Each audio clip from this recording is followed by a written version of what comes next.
জি ভাইয়া। ও আপনি কেমন কি আছেন? মামুন ভাই? জি, জি। জি আলহামদুলিল্লাহ অনেক ভালো আছি। তা আপনার বান্ধবী তো অনেক সুন্দর। এটা কি আপনার বান্ধবী? না, না, না আমার বান্ধবী হবে কেন?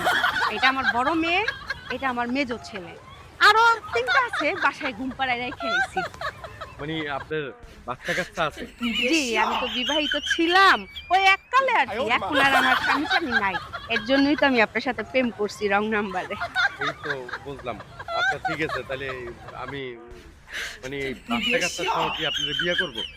ধুর মিয়া কি যে বলেন আপনার তো ভাগ্য ভালো। বিনা কষ্টে আমার এত সুন্দর ছেলে-মেয়েগুলো আপনি পাবেন।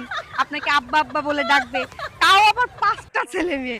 ঘরে ৩ জন, এই ২ জন। জি, জি, ৫ জি। টা সন্তান আপনি পাচ্ছেন আমাকে সাথে। কত ভাগ্যের ব্যাপার না ভাইয়া? তাই না? জি। আচ্ছা একটা কাম করি আমি। আমি কাজী অফিসে যাই কাজী নিয়ে আয়া পড়ি, হ্যাঁ? ঠিক আছে। তাহলে আপনারা থাকেন। ঠিক আছে, ঠিক আছে।